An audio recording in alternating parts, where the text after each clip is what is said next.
نشست میں بیٹھ جائیں، جس محفل میں آپ چلے جائیں، راہ چلتے ہوئے، دکانوں میں، یا بازاروں میں، یا نشستوں میں، کہیں پر بھی ایک ہی ایشو پر بات ہوتی ہے، اور وہ کیا ہے؟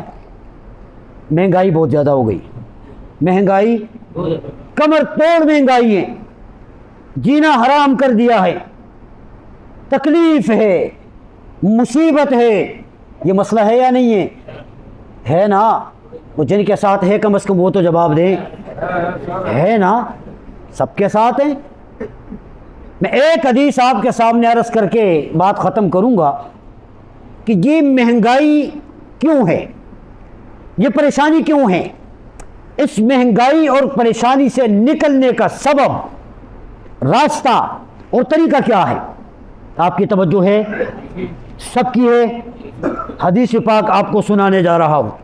حضرت عبداللہ ابن عمر رضی اللہ تعالی عنہما ارشاد فرماتے ہیں کہ ایک مرتبہ آقا کریم صلی اللہ علیہ وسلم مہاجرین کی طرف متوجہ ہوئے، اور متوجہ ہو کر آپ نے ارشاد فرمایا کہ اے مہاجرین،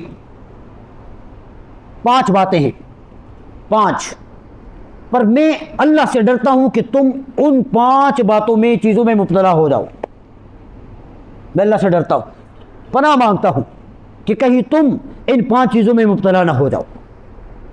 پیغمبر پاک صلی اللہ علیہ وسلم نے فرمایا کہ پہلی چیز اور پہلی بات یہ ہے کہ جب کسی قوم میں بدکاری اعلانیہ ہو جائے تو اللہ اس پر طاعون اور اس جیسی بیماریاں مسلط کر دیتا ہے کہ ایسی بیماریاں پہلے لوگوں پر اللہ نے مسلط نہیں کی ہوتی۔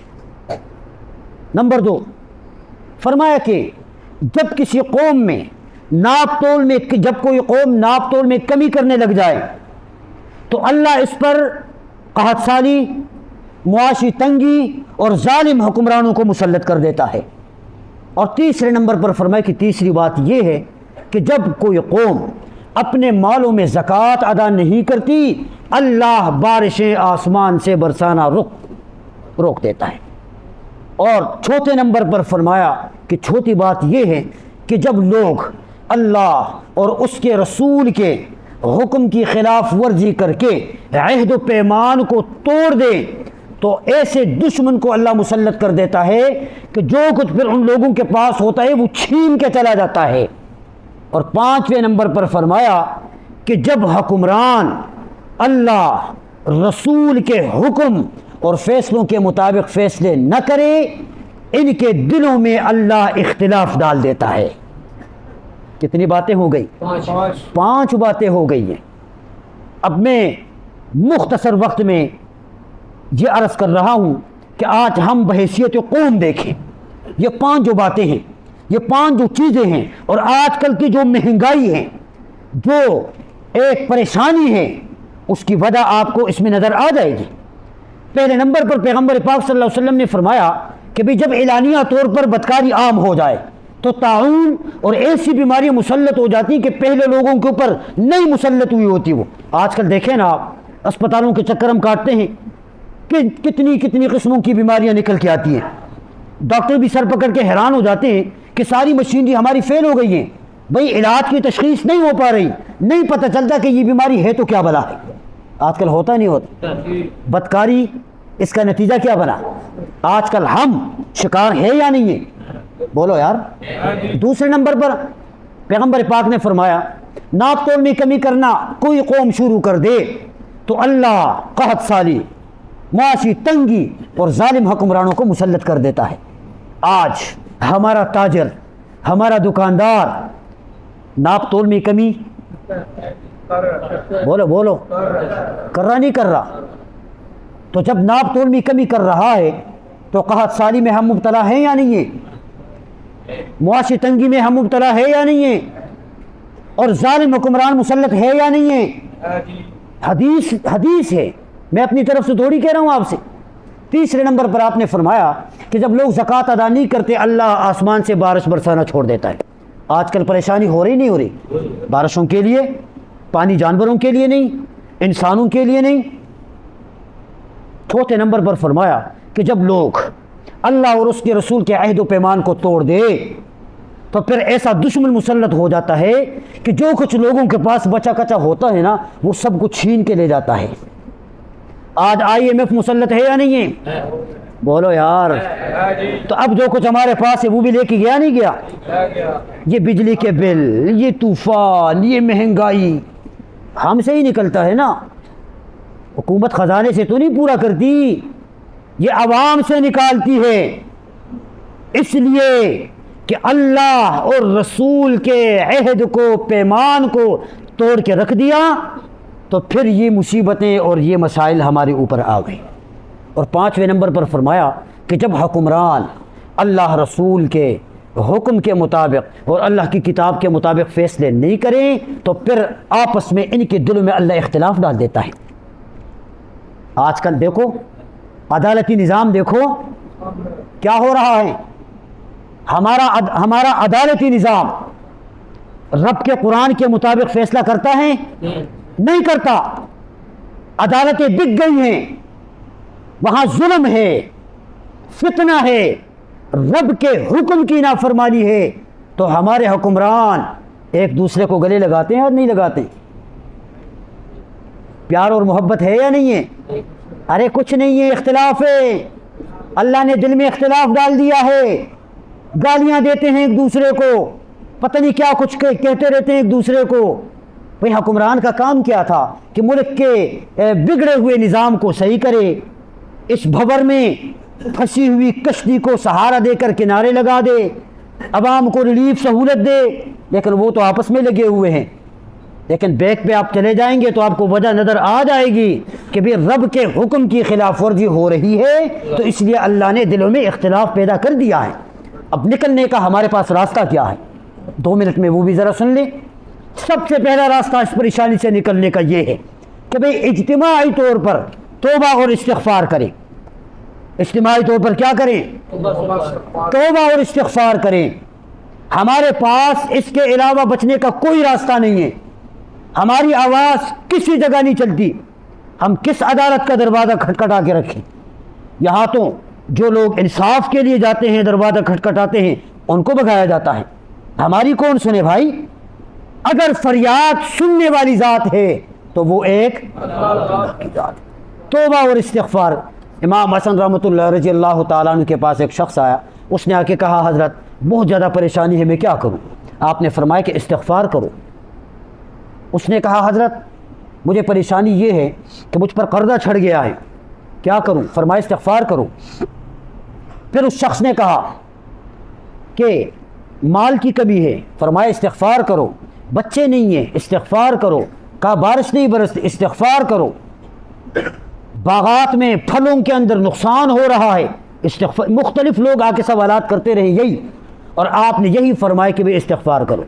تو کسی نے پوچھا کہ حضرت سائلین بہت سارے آ گئے، اور آپ نے جواب ایک ارشاد فرمایا۔ فرمانے لگے کہ میں اپنی طرف سے نہیں کہہ رہا، ان تمام مسائل کا حل اللہ نے قرآن میں بیان کیا ہے۔ فرمایا فَقُلْتُ اسْتَغْفِرُوا رَبَّكُمْ إِنَّهُ كَانَ غَفَّارًا، استغفار کرو رب معاف کر دے گا۔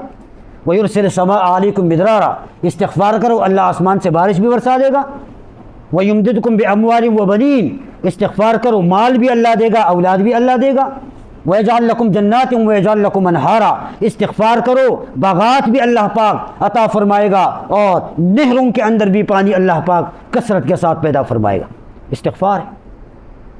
سب سے پہلا سبب یہ ہے اس مصیبت سے نکلنے کے لیے کہ ہم کیا کریں؟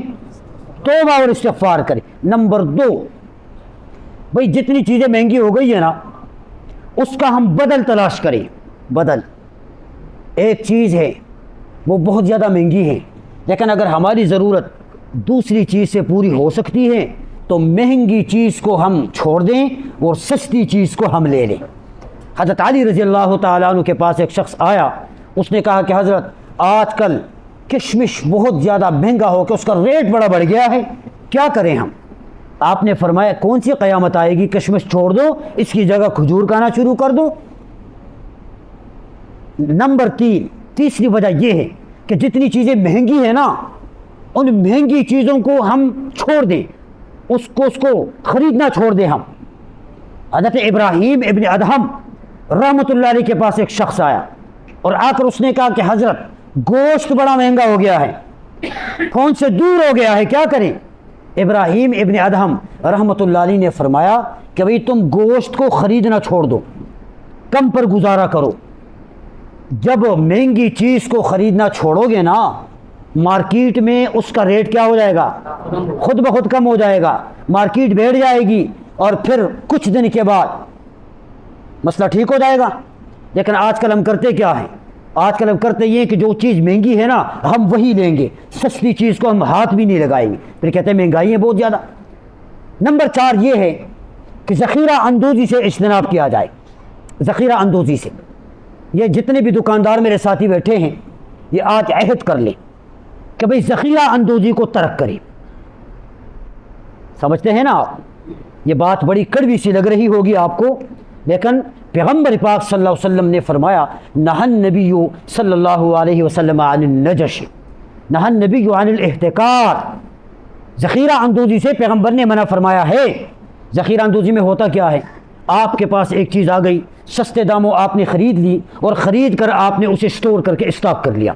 آپ کا ذہن یہ ہے کہ کل کو جب مہنگائی بڑھے گی، اس چیز کا ریٹ جب بڑھے گا نا پھر ہم اس کو اوپن کریں گے، تو ہم نے اگر 10 میں لیے ہیں تو 50 میں پھر لوگ لے لیتے ہیں آرام سے۔ لیکن اس میں آپ کا ذاتی فائدہ تو ہو گیا، لیکن عوامی نقصان اس میں ہو گیا۔ اور شریعت کا ضابطہ یہ ہے کہ اپنے نقصان کو برداشت کرو عوام کے فائدے کے لیے۔ کتنی اچھی بات ہے۔ 5ویں نمبر پر فرمایا کہ بھئی اس کا جو سبب دھوکہ دہی، اس سے ہم اجتناب کریں۔ فراڈ، دھوکہ، یہ ہم نہ دیں، تاجر بھی اور عوام بھی۔ آج کل آپ دیکھیں ایک ریڑھی والا وہ بھی روڈ کے اوپر کھڑا ہوگا نا، وہ بھی آپ اس کے پاس چلے جائیں گے، اول تو یہ ہے کہ اس چیز تک آپ کا ہاتھ پہنچنا یہ بہت مشکل ہے۔ مثال آج موسم ہے آڑو، آپ کسی سے آڑو لیں گے، پہلی بات تو یہ ہے کہ بھئی آپ اس آڑو کو اپنا ہاتھ تک نہیں لگا سکتے کہ آپ اپنی مرضی کی چیز اٹھا کر شاپر میں ڈال دیں، وہ نہیں چھوڑے گا، وہ اپنی مرضی سے دے گا آپ کو۔ لیکن پھر ظلم بارہ ظلم کیا ہے؟ وہ آڑو ہوگا خراب، وہ ڈیمیج ہوگا، لیکن اس کا جو نقصان والا حصہ ہے نا وہ نیچے کی طرف کیا ہوگا، اوپر بالکل ٹھیک رکھا ہوگا۔ آپ ادھر ادھر دیکھیں گے یا کچھ بھی، وہ اٹھا کر شاپر میں ڈال دے گا اور آپ کے لیے پورا کر کے آپ کو دے دے گا۔ یہ ہوتا نہیں ہوتا؟ ٹماٹر، کوئی بھی چیز آپ لے لیں، ہم سب کے ساتھ ہوتا ہے۔ یہ دھوکہ مجھے کس نے دیا؟ اس دکاندار نے دیا، اس ریڑھی والے نے دیا، اپنے 2 پیسے بنانے کے لیے۔ لیکن اللہ اس دھوکے سے کمانے والے اسی پیسے میں برکت نہیں ڈالتا، بالکل نہیں۔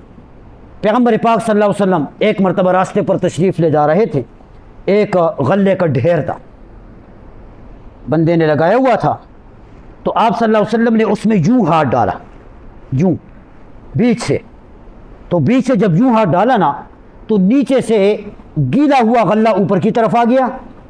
تو پیغمبر پاک صلی اللہ علیہ وسلم نے فرمایا کہ یہ کیا ہے؟ اس نے کہا یا رسول اللہ یہ گیلا ہے۔ تو آپ نے فرمایا کہ جب گیلا ہے تو آپ نے اس عیب اور نقصان کو خریدار کے سامنے واضح کیوں نہیں کیا؟ تعلیم ہے نا، مثالیں شریعت میں موجود ہیں۔ دھوکے سے اجتناب کریں، ان ساری چیزوں کے اوپر اگر ہم عمل کریں گے نا تو اللہ اس مصیبت سے اور اس پریشانی سے ہم سب کو نکالنے میں ہمیں کامیاب کر دے گا۔ اللہ پاک ہم سب کے لیے آسانیاں فرمائیں۔ وآخر دعوانا الحمد للہ رب العالمین۔